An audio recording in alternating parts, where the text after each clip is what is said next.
자, 12번 문제입니다. 문장제 문제로서 문제 길이가 다소 길고, 그래서 문제 맨 끝에서 이 문제에서 구하라고 하는 것이 무엇인지부터 파악을 해보도록 하겠습니다. 자, 문제에서 구하라고 하는 것은 가품일 확률입니다. 문제에서 가품일 확률이라고 되어 있죠. 그런데 잘 읽어보면은 단순히 가품일 확률이 아니라 앞에 전제 조건이 있습니다. 무슨 조건? 진품으로 감별한 보석이. 그냥 보석이 아니라 진품으로 감별된 보석이 가품일 확률이라고 물어보고 있습니다. 그래서 이것은 조건부 확률의 문제죠. 가품은 가품인데 무엇이? 이것은 진품으로 감별된 보석이 가품으로 감별될 확률이다. 이것이 우리가 지금 문제에서 구하는 게 되겠고, 그러면 조건부 확률이니까 이렇게 쓸 수가 있겠죠. 이것은 진품으로 감별됐을 확률 분의 이거 교집합 이거죠.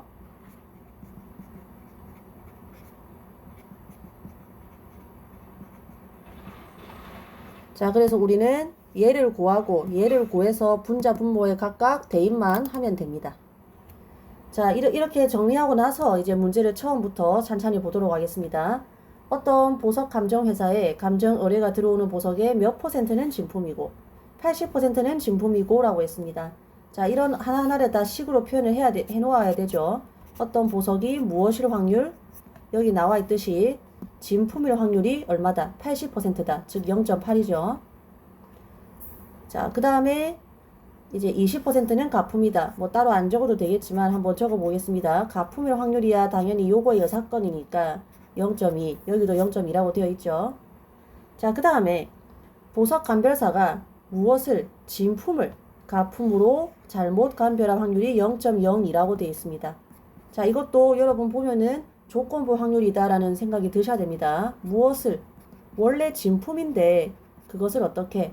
가품으로 감별할 확률입니다. 이제 이게 0.0이라고 되어 있죠. 자, 그 다음에 가품을 진품으로, 말이 좀 많이 복잡한데 이제 식으로 한번 적어보세요.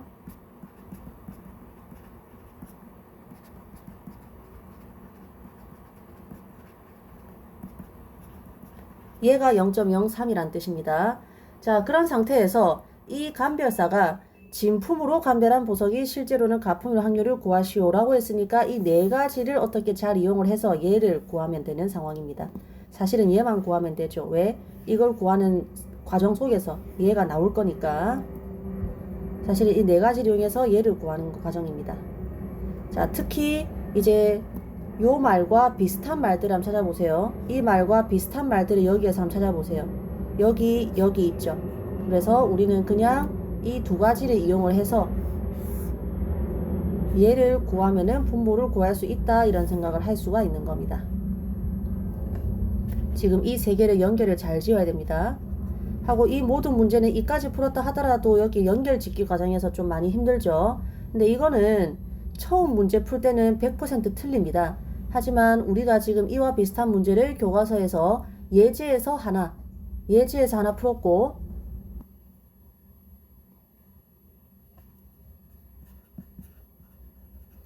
교과서 56쪽에 예제, 아마 예제, 승민이, 희찬이 이 문제 있을 겁니다. 승민이가 먼저 뭘 뽑고 그 다음 희찬이가 뭘 한다, 그런 문제 있을 거예요. 그거랑 그 다음에 이제 선생님이 헷갈렸는데 사실 지금 이 12번 문제보다 뒤에 우리 대단한 학습평가 67쪽에 11번에 이와 같은 문제가 있습니다. 그러니까 이제 교과서에 벌써 3개나 있는 문제죠. 이 문제 포함해서. 이제 그렇기 때문에 교과서에 3개 문제를 이제 푼 상태라면은 이거는 약간 패턴 같은 겁니다. 머리 쓰는 게 아니라 여기서부터는 저번에 이렇게 풀었었지 하고 이제 저번 기억을 끄집어내서 문제를 풀면은 사실은 쉽게 풀립니다. 그러나 처음 풀면은 여러분 다 틀릴 수는 있습니다. 맞습니다. 그래도 수업 시간에 요거는 했으니까요. 그죠? 자, 그래서 연결을 어떻게 짓느냐. 선생님이 수업 시간에 두 가지 예시를 보여줬었죠. 첫 번째, 내가 구하고자 하는 무언가를 진품으로 감별할 확률은 이거 두 개를 이용하자면 혹시 이건가? 진품일 때 진품으로 감별할 확률과 가품일 때 진품으로 감별할 확률의 합인가? 이렇게 생각하는 게 맞는지, 아니면은 이제 조건부 확률이 아니라 교집합으로, 그러니까 두 사건이 동시에 일어날 확률로 이제 두 개의 합으로 표현하는 게 맞는지 얘기를 했었죠. 이제 여러분 기억납니까? 수업 시간에 손들라고 했더니 이제 한두 명 빼고 다 이게 맞다고 손들었고, 이제 한두 명만이 이게 맞다고 손들었죠. 근데 사실은 뭐가 맞다? 밑에 게 맞고 위에 건 틀렸습니다. 선생님이 손들라 했던 이유도 여러분이 착각하기 쉬워서입니다. 그래서 여러분도 시험 공부할 때는 이런 거를 반드시 메모해서 기억을 해 두셔야 돼요. 1번으로 착각하기 쉽지만 아니고 2번이 답이다. 이런 거를 정확하게 기억을 하셔 놓아야 됩니다. 그게 시험 공부하는 방법입니다. 자, 여러 번 중요하다고 얘기를 했으니까 중요성을 이제 이해를 했을 거라고 보고 아닌 거는 지워버리도록 하겠습니다. 여러분은 이렇게 구하시면 됩니다. 이제 능숙하게 연습이 되면 아까 1번 같은 거나 떠오르지도 않고 바로 이렇게 풀게 됩니다. 당연하게. 근데 우리 교과서 뒤에 답지나 그런 거 보면은 바로 그냥 이렇게 딱 적고 있죠. 근데 한 번쯤은 여러분 돌이켜 보아야 됩니다. 이렇게 적는 게 과연 당연한 건가? 당연한 건가? 아니면 아까처럼 착각하기 쉽진 않은가? 그런 거라 중요하게 생각을 해보셔야 됩니다. 자, 그렇게 하고 나서 그럼 나는 이걸 아는데 내가 아는 건 이게 아닌데 이 두 개를 연결 지어야 되죠. 그러면 확률에 무엇이 떠올라야 된다? 곱셈 정리가 떠올라야 됩니다. 한번 적어 보겠습니다. 우리 교과서에 55쪽에 확률의 곱셈 정리 정리하면서 그냥 A와 B가 동시에 일어난 사건 이 공식만 적혀 있는데 선생님이 순서까지 고려한 거 알려줬었죠. 그래서 정확하게 얘기를 하면은 사실 두 사건이 동시에 일어나긴 하는데, 즉 둘 다 일어나긴 하는데 그 중에서 그래도 A가 먼저 일어나고 B가 일어났을 확률을 구하는 경우에는 그때는 어떻게 구하랬습니까? A가 먼저 일어났으니까 A의 확률을 구하고, 그리고 나서 A가 일어났을 때 B의 확률, 이 순서대로 곱하라 했죠. 이게 시사하는 바는 이 문제를 지금 A가 먼저 일어났는데 이렇게 구하면 된다 안 된다? 안 된다라고 했습니다. 그래서 교과서에 적힌 말만 맹신하면 안 되는 게, 교과서는 마치 이 두 개가 같은 것처럼 적혀 있죠. 정말 오해하기 쉽습니다. A가 먼저 일어나고 그 다음 B가 일어날 확률을 정확히 이렇게 구하셔야 됩니다. 이게 아니고. 자, 근데 지금 보니까 진품으로 감별되는 것과 그리고 물건이 애초에 진품인 것과 뭐가 먼저 일어나나요? 이게 먼저 일어나고 그 다음이 요거죠. 그렇기 때문에 이것은 어떻게 적어야 된다? 확률의 곱셈 정리에 의해서 진품일 확률을 먼저 구해주고 곱하기 얘가 진품일 때 진품으로 감별할 확률, 이렇게 정리를 해주어야지 순서를 바꾸어 가지고 얘를 먼저 적고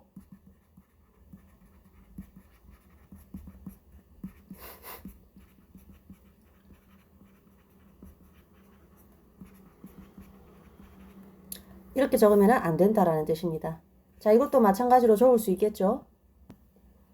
자, 그리고 아닌 거는 좀 지워보도록 하겠습니다. 자, 그러면 문제 다 구했습니다. 문제에서 진품일 확률은 0.8, 그리고 가품일 확률은 0.2라고 했으니까 얘가 0.8, 그 다음에 얘가 0.2죠. 이 두 개는 더해주는 거고. 자, 그 다음에 진품을 가품으로 판별할 확률이, 진품을 가품으로 판별할 확률이 0.0이니까 진품을 진품으로 판별할 확률은 1-0.0이겠죠. 여기서 놓치기 쉬운 게 지금 표시한 이 두 개의 합이 왜 1이 되는지도 여러분 잘 복습을 해 두셔야 됩니다. 근데 당연합니다. 사실 어떠한 진품이 있을 때 그것을 진품으로 감별하느냐 가품으로 감별하느냐 경우의 수는 이 두 가지밖에 없기 때문에 당연히 서로는 여사건이 됩니다. 그렇기 때문에 지금 얘가 0.0이니까 얘가 1-0.02가 될 수밖에 없는 거죠. 자, 그 다음에 이제 이 부분은 가품을 진품으로 감별할 확률은 여기에 그대로 나와 있습니다. 자, 그러면은 0.8 곱하기 0.98 더하기 0.2 곱하기 0.03이니까 이것만 계산하면 이게 내가 구하고자 하는 거의 분모가 됩니다. 그 다음에 여기 보면은 분자 부분은 따로 구할 필요가 없이 가품이면서 동시에 진품으로 감배될 확률은 여기에 있습니다. 정확히 여기 똑같은 게 있죠. 그렇기 때문에 저 보라색 부분은 0.2 곱하기 0.03이 됩니다.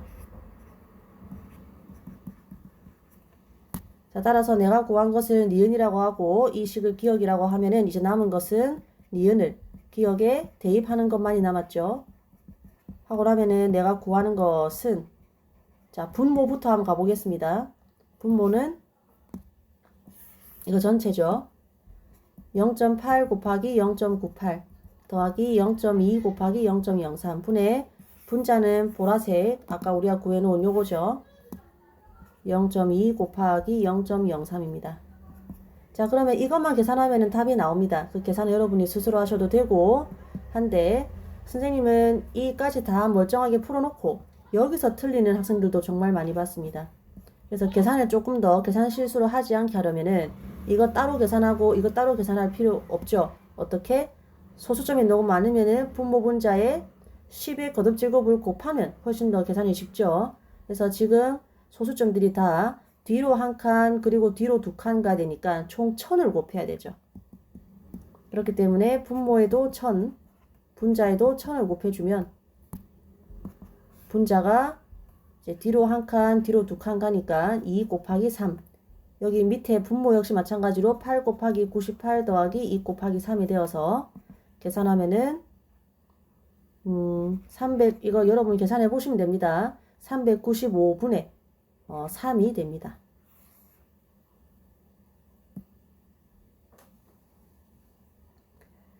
자, 그래서 12번 단독으로 영상으로 하나 올리겠습니다. 하고 13번부터는 뒤이어서 다음 영상에서 올리도록 하겠습니다.